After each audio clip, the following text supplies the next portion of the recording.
Maulana Ibrahim pointed out something, that Ahmadiyya are making this issue in this country and in entire Europe. As a matter of fact, they are being persecuted in Pakistan. We live in this country, so we are more concerned about what goes on here, not what goes on in Pakistan or other parts of the world. They have their own constitution, they have their own laws, like we have our own laws here. We have our own constitution everywhere, wherever you go. So if something happens in Pakistan, that does not mean that automatically everything is applied here. That's one thing. The second thing is, as far as the persecution is concerned, persecution of Ahmadiyya, this is the Supreme Court's decision. British Supreme Court's decision I have get here, where the two justices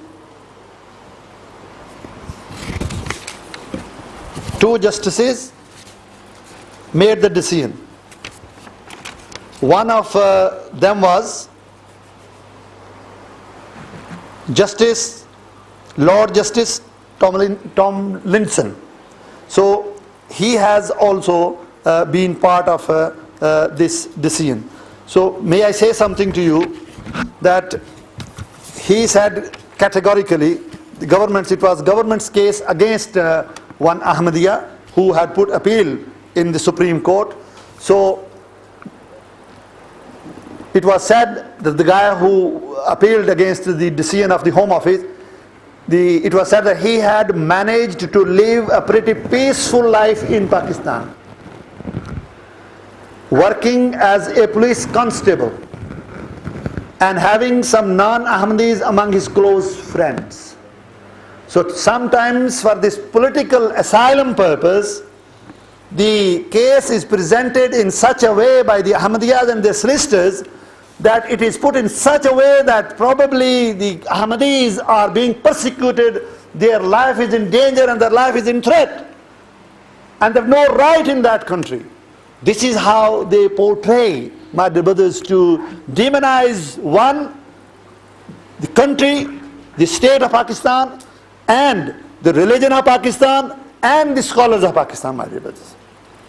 This is a very pertinent issue, very important issue.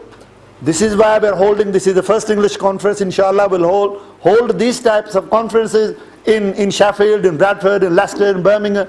Next conference is on 15th of this month, on Sunday in Birmingham. That is our annual conference, which will be inshallah holding. The respondent,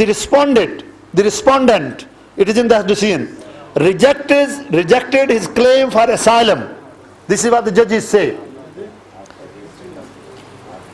This is what the judges say. May I ask the brothers please to sit down? So there is a distraction here. Maulana Ta'ala Sahab tashrif rakhe. Jazakumullah. Rejected his claim for asylum because she was not satisfied that he was being pursued by KN. KN is Khatm Nubuwwat. Because of his faith, or that he was at risk of persecution. Because Maulana Ibrahim mentioned this word persecution, so I am putting great emphasis on this. Persecution at its hands. So this is what they have. Maulana Shaykhul Islam Mufti Taqi Usmani Sahab had just walked in. Jazakumullah khair, Hazrat. We welcome you here. Hazrat Maulana Shaykhul Islam Mufti Taqi Usmani Sahab, Damat Barakatuhum Al-Aliyah. He is the chief guest of the event today. नीचे रखने दें, नीचे रखने दें, थोड़ा ऊंचा हो जाएगा.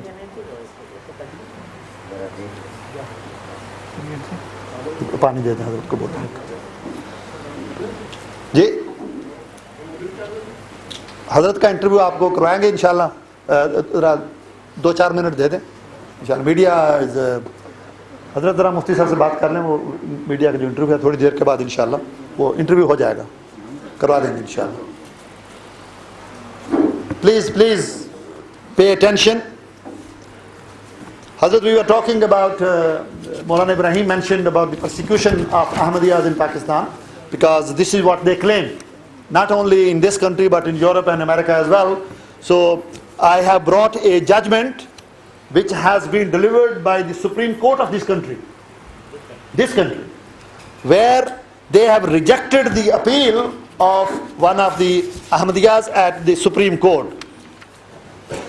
And it is categorically said that the respondent, the Home Office, rejected his claim, the person's claim for asylum, because she was, it should have been he was not satisfied that, or actually she was the Home Secretary.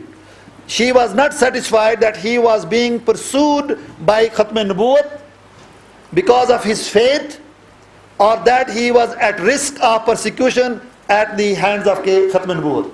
So they rejected this claim. And then it is said, moreover, the Home Secretary did not accept that the appellant had been prevented from practicing his faith as he wished to. In her view, in the Home Secretary's view, he could safely return to his home back in Pakistan and live as he had in the past. Then it is said that he had managed to live a pretty peaceful life in Pakistan, working as a police constable and having some non-Ahmadis among his close friends. So, dear Islamic scholars, the ulama, Muslim brothers and sisters who are watching it as well, it is a very important fundamental factor in the Islamic community. As I said right in the beginning, right from the time of Sayyidina Muhammad Rasulullah sallallahu alaihi wasallam, Khulafa Rashidin, Sahaba Ikram, Ridwanullah Ajma'in, Taba Tabi'in, up until today, nobody has tolerated any partner in Khatm Nubuwwat. Like we believe there is no partner in Allah's Rububiyyat, similarly there is no partner in Rasulullah sallallahu alaihi wasallam's Khatm Nubuwwat. That is the simple fact, my dear brothers.